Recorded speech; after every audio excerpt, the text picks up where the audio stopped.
আসসালামু আলাইকুম। নজরুল ইসলাম বাবু স্বাগত জানাচ্ছি এনটিভির মধ্যরাতের খবরে। ক্রাউন সিমেন্ট শিরোনাম দেখছিলেন, এবার পুরো খবর। এখন জন্ম সনদ দিয়ে খোলো বিকাশ স্টুডেন্ট অ্যাকাউন্ট। নিজের বিকাশ নিজে কর। গেল কয়েকদিনের সহিংসতায় এখন পর্যন্ত 147 জনের মৃত্যুর তথ্য পাওয়া গেছে বলে জানিয়েছেন স্বরাষ্ট্রমন্ত্রী আসাদুজ্জামান খান কামাল। রোববার বিকেলে সচিবালয়ে এক ব্রিফিংয়ে এ তথ্য জানান তিনি।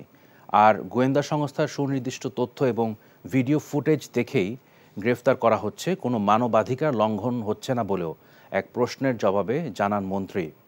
রিপোর্ট করছেন রোকনউদ্দিন। প্রধানমন্ত্রী 2018-তে শিক্ষার্থীদের আন্দোলনকে কেন্দ্র করে সহিংসতায় সরকারের হিসেবে মৃত্যুর সংখ্যা কত তা জানাতে আয়োজন করা হয় এই ব্রিফিং। এ সময় স্বরাষ্ট্রমন্ত্রী জানান, শিক্ষার্থীদের কাঁধে ভর করে একটি মহল নিজেদের স্বার্থে ধ্বংসযজ্ঞ চালিয়েছে এবং সব অগ্নিকাণ্ডের ঘটনায় গান পাউডার দেবার আলামত পেয়েছে আইন শৃঙ্খলা রক্ষাকারী বাহিনী। 147 জন এখন পর্যন্ত আমাদের হিসাবে রয়েছে, তাই তো? মৃত্যুর সংবাদ আমাদের কাছে আছে। এর মধ্যে ছাত্র যারা হত হয়েছেন, এর মধ্যে ছাত্রলীগের ছেলেও যথেষ্ট পরিমাণ রয়েছে। এখানে বিভিন্ন শ্রেণী পেশার মানুষ রয়েছে, বিভিন্ন বয়সের মানুষ রয়েছে, বিভিন্ন রাজনৈতিক পরিচয়ের মানুষ রয়েছে। এইগুলি আপনাদেরকে ডিটেল আবার আমরা দিতে পারবো। আমরা আরও যাচাই বাছাই করছি। আমরা যদি আরও দু একজনের খবর পাই, আমরা এটা ইনক্লুড করব। প্রত্যেকটা গুলির হিসাব তাকে দিতে হয়, প্রত্যেকটা মৃত্যুর হিসাব তাকে জবাবদিহি করতে হয়। কাজেই পুলিশ অযথা গুলি করেছে, শিশুকে মেরে ফেলছে, এইগুলি সম্পূর্ণই গুজব, অপপ্রচারণা। এ সময় তার কাছে সাংবাদিকরা জানতে চান, গেল কয়েকদিনে গ্রেফতার করার ক্ষেত্রে মানবাধিকার লঙ্ঘনের অভিযোগ তুলছেন অনেকে। প্রত্যেকটা অ্যারেস্ট আমাদের গোয়েন্দা বাহিনী লিস্ট করে দিচ্ছে পুলিশকে। প্রত্যেকটা অ্যারেস্ট ভিডিও ফুটেজ দেখে করা হচ্ছে। এখন যদি কেউ বলে যে আমরা করিনি, আমরা যাইনি, ভিডিও ফুটেজটা তো রয়েছে। নিরাপদ মনে করলেই শিক্ষার্থীদের আন্দোলনের সমন্বয়কদের গোয়েন্দা কার্যালয় থেকে ছেড়ে দেওয়া হবে বলেও জানান স্বরাষ্ট্রমন্ত্রী। রাজনৈতিক দল কিংবা কারা তোমাদেরকে এই ধরনের প্রচারণা দিয়েছে, যেতে কারণ পরবর্তী যে সহিংস রূপ নিল, এইগুলো আমরা তারাকে জিজ্ঞাসা করেছি। Rokonuddin, NTV news, Dhaka. সাম্প্রতিক সহিংসতায় খুনের সাথে জড়িতদের খুঁজে বের করে শাস্তি দেওয়া হবে বলে জানিয়েছেন প্রধানমন্ত্রী শেখ হাসিনা। বলেন, অভিযুক্তদের বিচার করতে না পারলে মানুষের নিরাপত্তা দেওয়া যাবে না। রোববার সকালে গণভবনে কোটা সংস্কার আন্দোলনকে কেন্দ্র করে সাম্প্রতিক সহিংসতায় নিহতদের পরিবারের সাথে সাক্ষাৎ ও আর্থিক সহায়তা প্রদানকালে তিনি এ কথা বলেন। রিপোর্ট করছেন ফাহাদ মোহাম্মদ। কোটা সংস্কার আন্দোলনকে ঘিরে সাম্প্রতিক সহিংসতায় দেশজুড়ে হতাহত হয়েছেন অনেকে। রংপুরের বেগম রোকেয়া বিশ্ববিদ্যালয়ের ইংরেজি বিভাগের শিক্ষার্থী আবু সাইদ সহ দেশের বিভিন্ন স্থানে নিহত এমন 34 জনের পরিবার গণভবনে আসেন প্রধানমন্ত্রী শেখ হাসিনার সাথে সাক্ষাৎ করতে। এ সময় প্রধানমন্ত্রী নিহতদের স্বজনের সঙ্গে কথা বলেন, তাদের খোঁজ খবর নেন। অনেকে প্রধানমন্ত্রীকে জড়িয়ে ধরে কান্নায় ভেঙে পড়েন। এ সময় আবেগ আপ্লুত হয়ে পড়েন প্রধানমন্ত্রী শেখ হাসিনা নিজেও। তাদের সান্ত্বনা দেন সরকার প্রধান। গণভবনের ব্যাংকুয়েট হলে এক হৃদয় বিদারক পরিবেশের সৃষ্টি হয়। এই সময় প্রধানমন্ত্রী 34 জন পরিবারের সদস্যদের হাতে আর্থিক সহায়তা হিসেবে পারিবারিক সঞ্চয়পত্র এবং নগদ অর্থ তুলে দেন। এক রাতে বাবা মা ভাইসহ নিজের স্বজন হারানোর কথা উল্লেখ করে শেখ হাসিনা বলেন, স্বজন হারাদের সান্ত্বনা দেওয়ার কোনো ভাষা তার নেই। নিহতদের পরিবারের নিরাপত্তার বিষয়টি সরকারের পক্ষ থেকে দেখা হবে বলেও জানান শেখ হাসিনা। আপনি একটা শোক সইতে পারেন না, আমি কি শোক সইয়ে দিন রাত পরিশ্রম করে যাচ্ছি। বারবার যে এই ধরনের ঘটনা ঘটাবে, এই সন্ত্রাসী ঘটনা ঘটাবে, এটা তো কাম্য না। মানুষ খুন করে সরকার পতন, এটা কবে হয়, কখন হয়? সাধারণ মানুষ কি দোষ করেছে? আমি আপনাদের মতনই একজন, বাবা মা ভাই হারানো সেই এতিম। কাজে আপনাদের কষ্ট আমি বুঝি, আমি আছি আপনাদের জন্য, আপনাদের পাশে।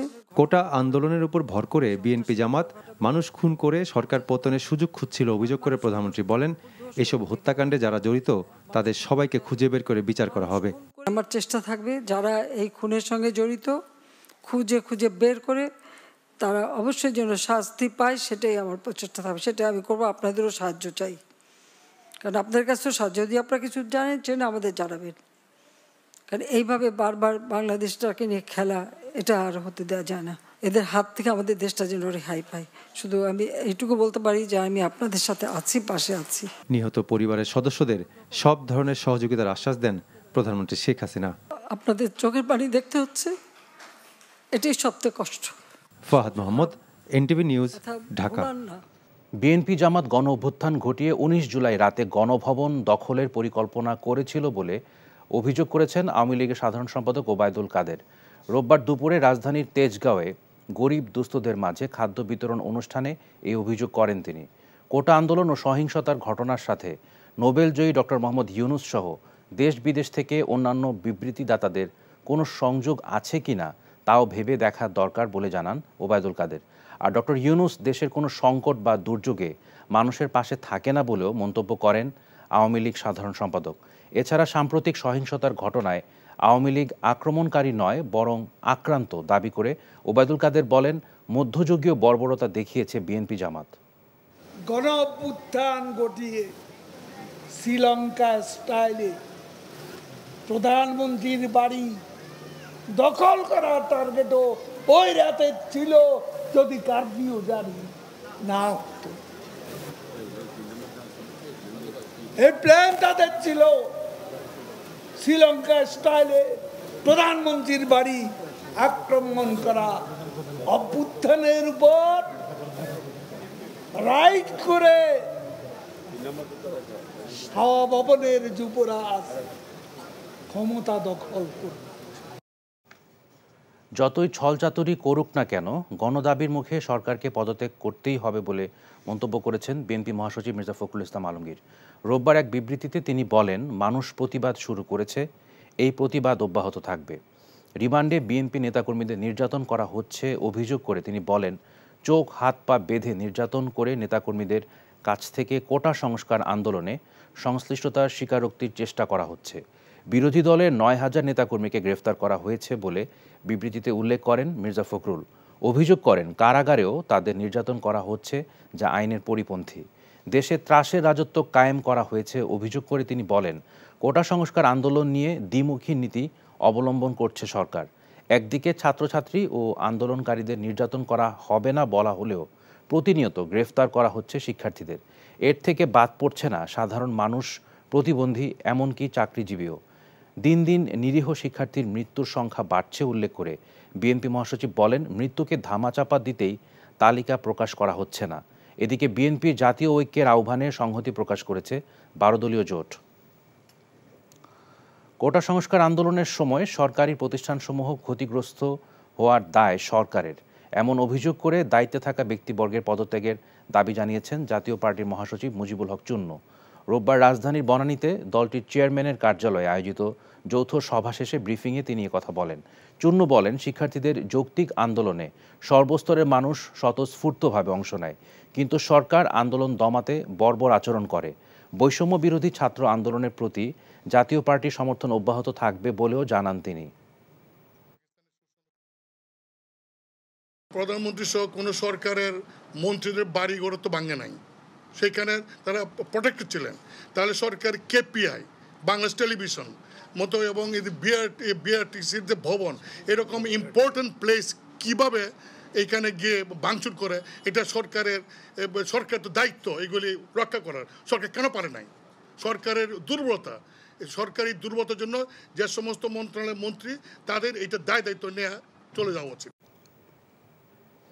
সুবিধাজনক সময়ে বাতিল হওয়া স্পেন সফরে যাবেন বলে জানিয়েছেন প্রধানমন্ত্রী শেখ হাসিনা। ঢাকায় নিযুক্ত স্পেনের রাষ্ট্রদূত গ্যাব্রিয়েল সিস্টিগা ওচোয়া ডি সেনসেত্রু রোববার প্রধানমন্ত্রীর সাথে গণভবনে দেখা করতে গেলে তিনি একথা জানান। এ সময় তারা দুই দেশের স্বার্থ সংশ্লিষ্ট বিষয় নিয়ে আলোচনা করেন।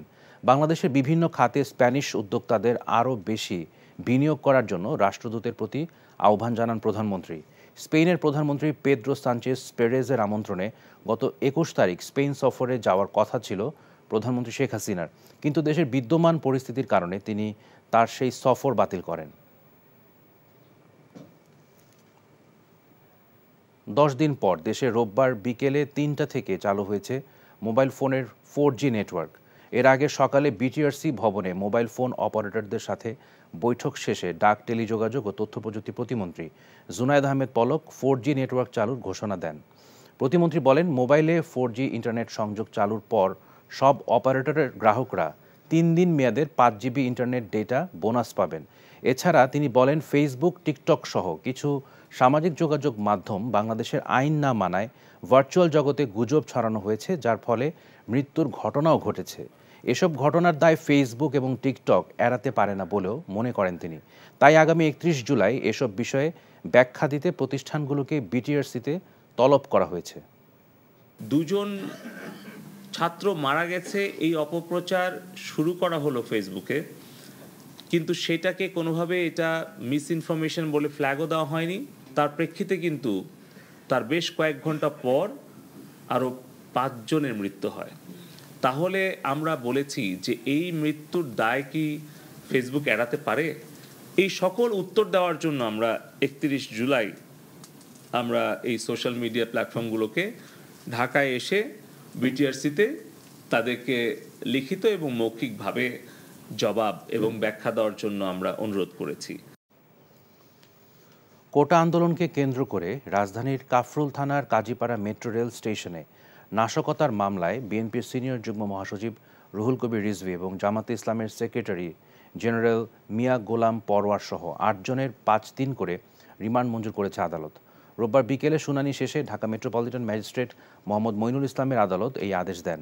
রিমান্ড দেয়া অপর আসামিরা হলেন বিএনপির প্রচার সম্পাদক সুলতান সালাউদ্দিন টুকু, সাংগঠনিক সম্পাদক কাজী সায়েদুল আলম বাবুল, গণ অধিকার পরিষদের একাংশের সভাপতি নুরুল হক নূর, ঢাকা মহানগর উত্তর বিএনপির সদস্য সচিব মোহাম্মদ আমিনুল হক, বিএনপি সমর্থক মোহাম্মদ মাহমুদুস সালেহিন ও এম এ সালাম। এর আগে মামলাটির তদন্ত কর্মকর্তা ডিবি পুলিশ আসামিদের আদালতে হাজির করে গ্রেফতার দেখানো সহ প্রত্যেকের 10 দিনের রিমান্ডের আবেদন করেন। এখন জন্ম সনদ দিয়ে খোলো বিকাশ স্টুডেন্ট অ্যাকাউন্ট। নিজের বিকাশ নিজে কর। সহিংসতার সময় বন্ধ থাকায় চট্টগ্রাম বন্দরে বিজিএমইএ এর সদস্য শিল্প প্রতিষ্ঠানের জন্য পণ্য খালাসের ক্ষেত্রে সর্বোচ্চ 7 দিনের জরিমানা মওকুফ করার নীতিগত সিদ্ধান্ত নেওয়া হয়েছে বলে জানিয়েছেন নৌপরিবহন প্রতিমন্ত্রী খালিদ মাহমুদ চৌধুরী। রোববার দুপুরে সচিবালয়ে তৈরি পোশাক শিল্পের ব্যবসায়ীদের সংগঠন বিজিএমইএ নেতৃবৃন্দের সাথে বৈঠক শেষে কথা জানান তিনি। পণ্য খালাসের ক্ষেত্রে বন্দরে ডিজিটাল ক্লিয়ারেন্স নিতে হয়, কিন্তু ইন্টারনেট বন্ধ থাকায় তা সম্ভব হয়নি বলেও জানান প্রতিমন্ত্রী। এ সময় বিজিএমইএ এর সভাপতি জানান, সাম্প্রতিক সহিংসতার ঘটনায় তাদের প্রায় 7,400 কোটি টাকা ও মজুরির ক্ষেত্রে 1,150 কোটি টাকার ক্ষতি হয়েছে। সঠিক সময়ে পণ্য দিতে না পারায় এখনও কোনো ক্রেতা ক্রয়াদেশ বাতিল করেননি বলেও জানান তিনি। আমরা তাদেরকে বলেছি তাদের যে তালিকা আছে সেই তালিকাটা আমাদের কাছে যদি দেওয়া হয় তাহলে আমরা সর্বোচ্চ 7 দিনের একটা ড্যামারেজ মওকুফ করার নীতিগত সিদ্ধান্ত নিয়েছি। সেটা শুধু বিজিএম এর ক্ষেত্রে, জেনারেল না, সবার ক্ষেত্রে না। দেশের বিচার ব্যবস্থাকে খাটো করা ও সুপ্রিম কোর্টের পাশাপাশি আন্তর্জাতিক অপরাধ ট্রাইব্যুনাল নিয়ে কুৎসা রটানোর মাধ্যমে আদালত অবমাননায় আইনজীবী মোহাম্মদ মহসিন রশিদ ও প্রবাসী সাংবাদিক কনক সরোয়ারের প্রতি আদালত অবমাননার নোটিশ ইস্যু করেছেন আপিল বিভাগ। আদালত অবমাননার জন্য কেন তাদের শাস্তি দেওয়া হবে না এ বিষয়ে কারণ দর্শাতে বলা হয়েছে। এই বিষয়ে ব্যাখ্যা দিতে তাদের আগামী 29 আগস্ট আদালতে হাজির হতে নির্দেশ দেওয়া হয়েছে। অনলাইনে টক শোতে দেওয়া বক্তব্যের সূত্রে দুজনের বিরুদ্ধে আদালত অবমাননার অভিযোগ করা এক আবেদনের শুনানি নিয়ে প্রধান বিচারপতি ওবায়দুল হাসানের নেতৃত্বাধীন 7 সদস্যের আপিল বিভাগ রোববার এ আদেশ দেন। পরবর্তী শুনানির জন্য 29 আগস্ট দিন ধার্য রেখেছে আপিল বিভাগ।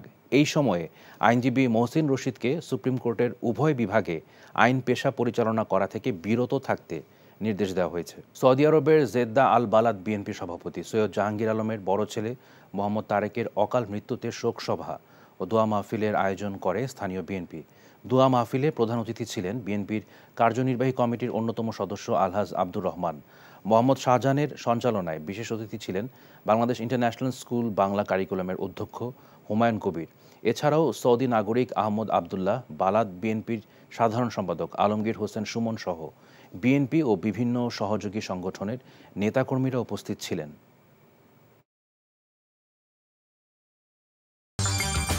এই ছিল মধ্যরাতের খবরে। এই খবরের ভিডিও সহ আপডেট জানতে ভিজিট করুন এনটিভি অনলাইন www.ntvbd.com। এছাড়াও এনটিভির জনপ্রিয় সব অনুষ্ঠান ও খবরের আপডেট জানতে ভিজিট করুন আমাদের ইউটিউব ও ভেরিফাইড ফেসবুক পেজ। সকাল 7:30টায় সকালের খবর দেখার আমন্ত্রণ রইল। ধন্যবাদ সবাইকে।